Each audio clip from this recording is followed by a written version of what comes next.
I want to tell you about this really cool story. Having one child can be a handful, but imagine going from one baby to 5 babies in a year.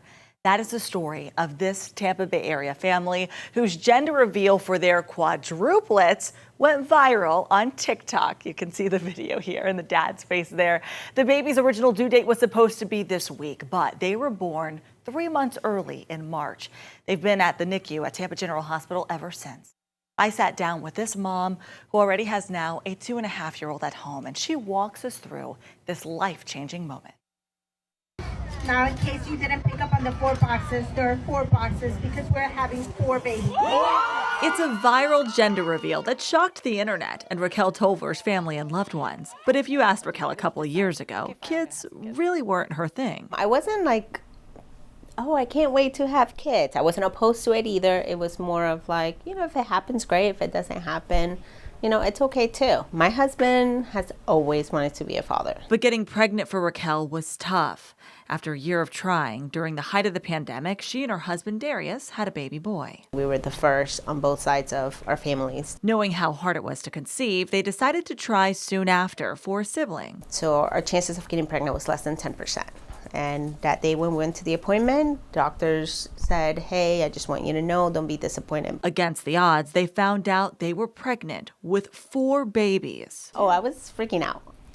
I was in complete shock. I was just like, how does this happen? Raquel quickly learned she had to act fast because of the risks not many OBGYNs take on moms of quadruplets. After many calls, she was paired with Julie, a nurse navigator at Tampa General at 10 weeks pregnant. I was at all of her appointments with her, and I was that constant face, that she always knew that she could count on me.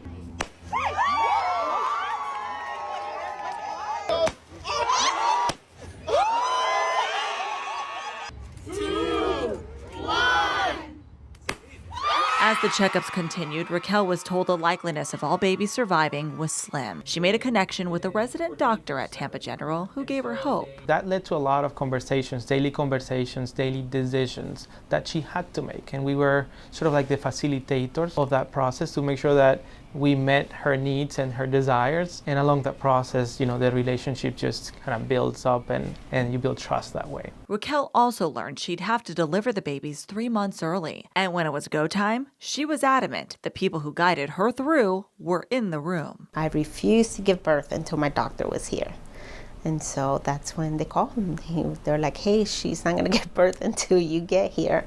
Thankfully, he was able to get here. I was at home and I just drove over, and even though we had people there ready to do it, I knew that it was very important to her that I was there. An experience like no other. As soon as he came in, there's about 60 people in the delivery room. They had to be 5 doctors per baby. And there's 4 babies, so that's already 20 people just for the babies. Born at 26 weeks, 3 boys and a girl. Bryson, Amaya, Royce, and Denzel. They spent Easter and Mother's Day in the NICU, and even though the odds were against them, Royce is now home, and the others are expected to join him soon.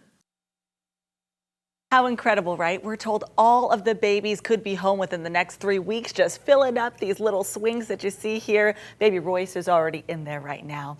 And we're told tomorrow will be the first time that Raquel will get to hold all 4 of the babies together. So since they've been in the NICU, she hasn't been able to hold all of them in her arms at once because they've all been in their little spots at the NICU. And when they're finally home, she plans to have a big welcome party for her little ones. You can check out their full interview, my full interview with Raquel, on our website, 10tampabay.com. We'll be posting it there. You can also find out ways to help them because getting 4 of everything can be quite the challenge. We'll set up a link for you to help out if you'd like. Caitlin, Frank. Another good one from Sarah right there. Incredible.